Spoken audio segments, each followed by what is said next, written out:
Although the Targaryens were not the most powerful dragon lords of Valyria, they essentially became the most powerful family in the world after the Doom of Valyria destroyed their civilization and left them as the only living dragon lords in Planetos.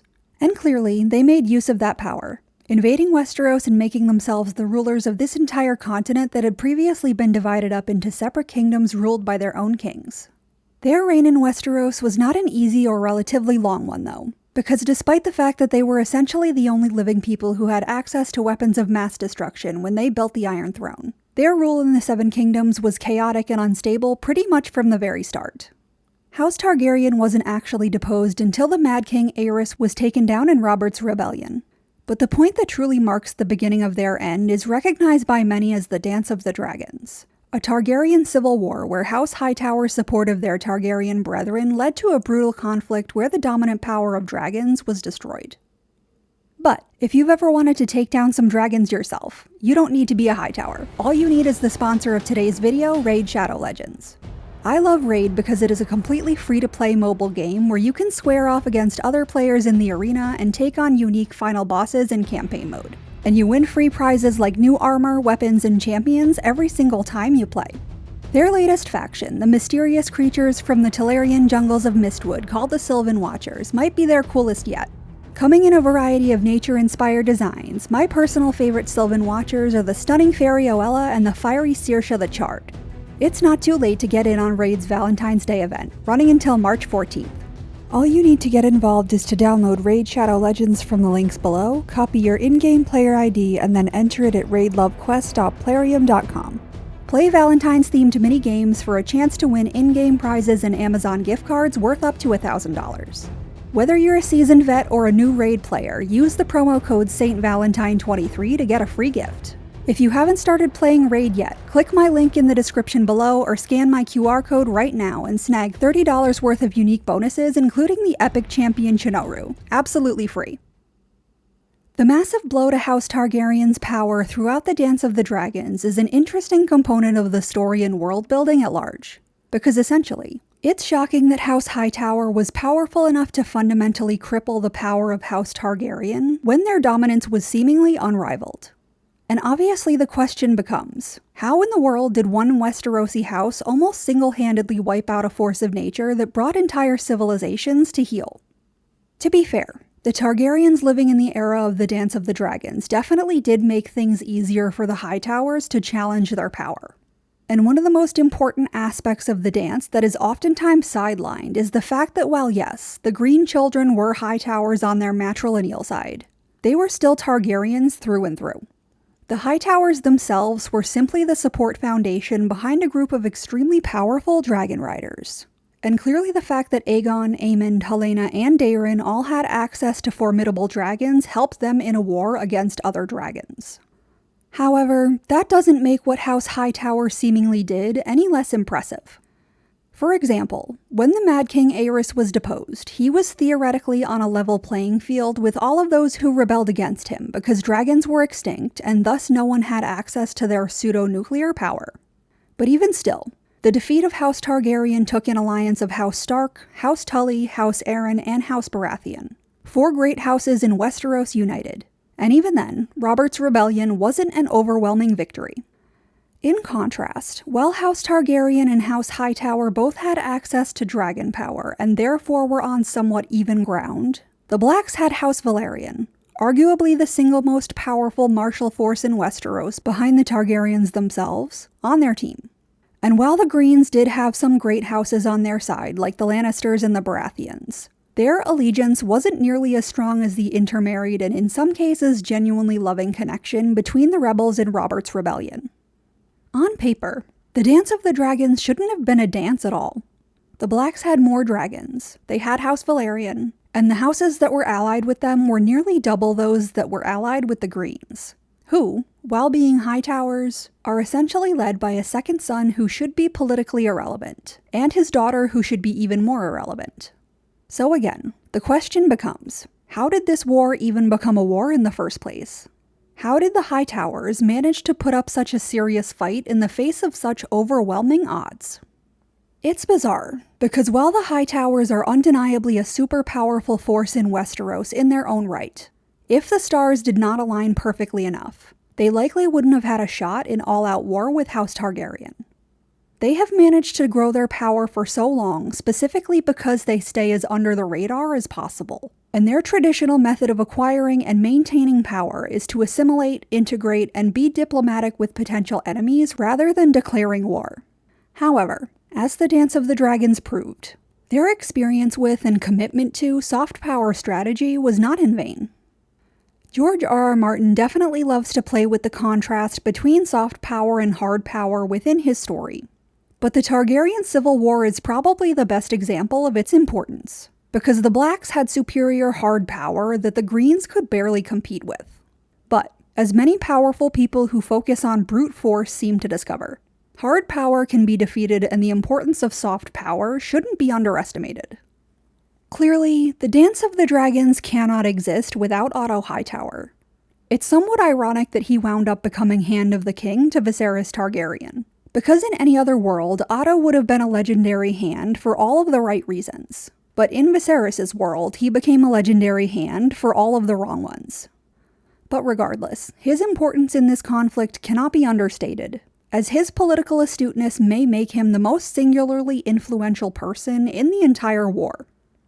A fundamental flaw in the political point of view of the Targaryens is that they tend to oversimplify things and boil everything down to the belief that might makes right.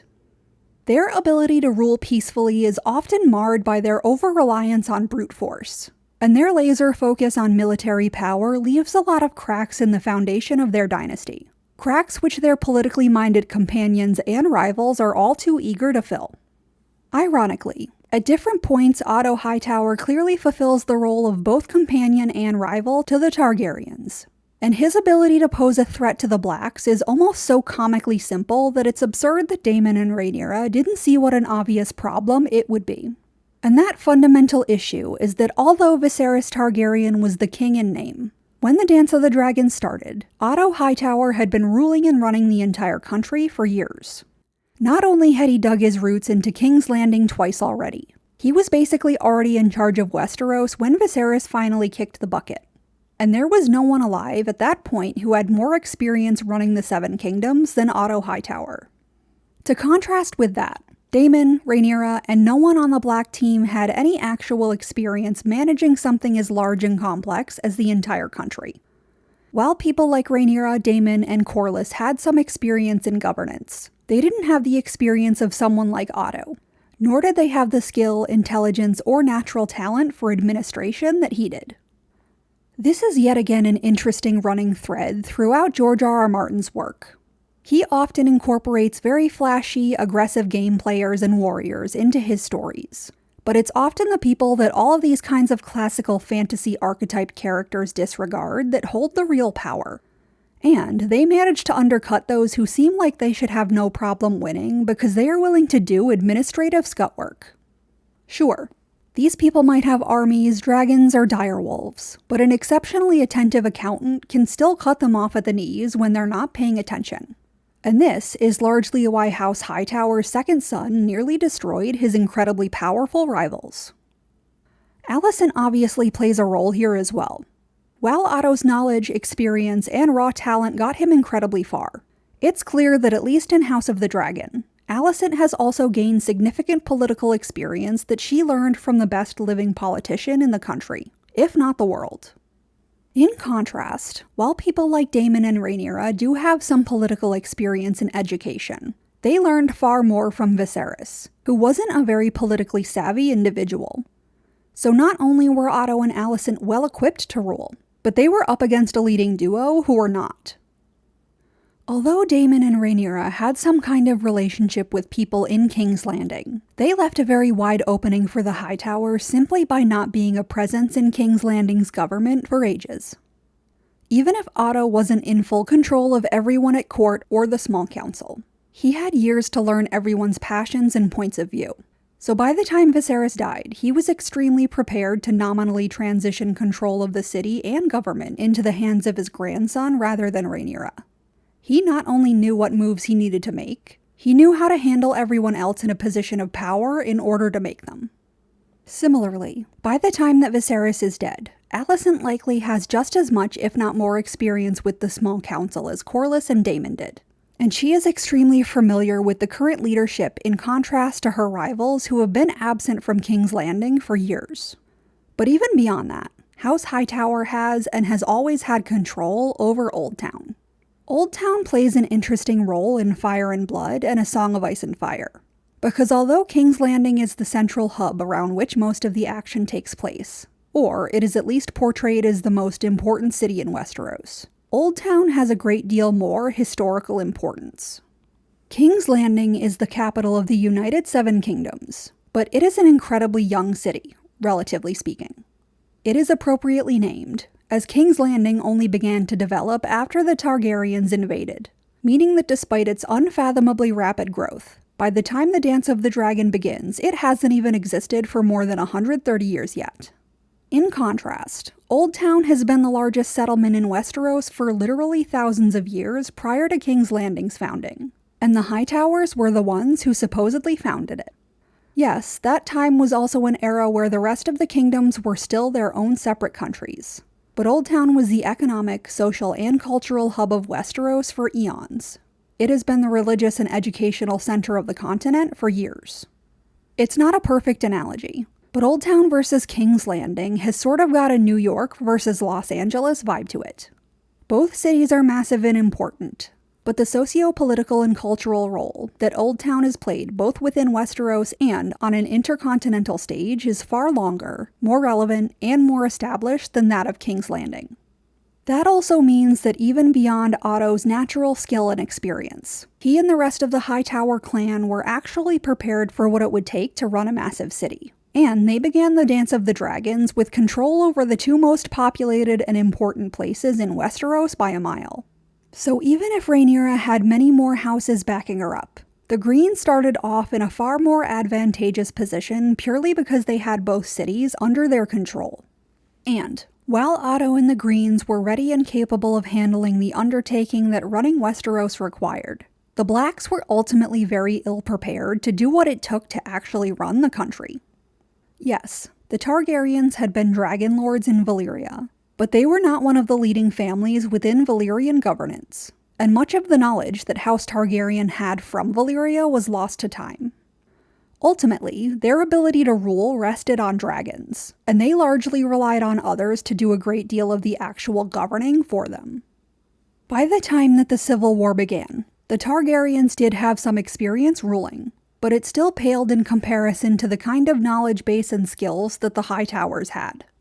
There's a reason that Otto Hightower became Hand of the King twice, and that is simply because even beyond his knack for politics, he was raised in a family where an education in how to rule and govern on such a massive scale was their standard. The Hightowers had thousands of years to learn what worked and what didn't, and to figure out what was really important when it came to maintaining control over a large place and population. So House Hightower was uniquely equipped to seize power and to handicap their rivals' abilities to keep power. Comparatively, while the Blacks did have some capable leaders on their side, Rhaenyra really lacked the relevant experience required to actually lead. Daemon had no propensity for leadership and didn't seem to enjoy the mundane aspects of ruling. And even characters like Corlys may have had a lot of experience, but that experience was typically limited to one singular aspect of leadership rather than a broader understanding of what total national governance actually required. Ergo, there were a lot of blind spots that the Blacks had when it came to effective ruling and diplomacy. And those were blind spots that Alicent, Otto, and the entirety of House Hightower could take a great deal of advantage of. And take advantage they did. Of course, their military power was incredibly relevant to the Dance of the Dragons as well, and they couldn't have had much of a chance against the Blacks had they not been in control of some of the most powerful dragons alive. However, based on might and supporters alone, the war should have been a bit of a blowout in favor of Rhaenyra. Ironically, were it not for the conflict between Aemond and Luke, the Greens may have had an even better shot at victory, as the physical war didn't really begin until that moment. And up until then, it had been a stalemate of competing negotiation and diplomacy. Had the disagreement continued on as such, then it would have certainly played to the strengths of House Hightower. But even when the Greens were put onto the back foot, They were a formidable force that proved why they had been in control of Westeros' population center for millennia before the Targaryen invasion. It's fascinating, because while Alicent's marriage to Viserys is often looked back on as an overreach on the part of Otto, if the Greens hadn't had Otto and if they hadn't been Hightowers, then it's unlikely that they could have been true rivals to the Blacks. Hilariously, the only match that would have been as much of a potential threat to Rhaenyra's reign is probably the marriage that Viserys rejected with Laena Velaryon. But even then, a war between Rhaenyra and the Velaryons would have seen both sides take the same tactic and outright war with one another. Clearly, House Hightower is an intimidating martial threat, but the way in which the Greens waged war in the Dance of the Dragons really demonstrated how many battles can be won and lost without ever actually going to battle at all. But what do you think? Was House Hightower really powerful enough to rival House Targaryen? Leave your comments and opinions below, and if you're interested in more content like this, like and subscribe.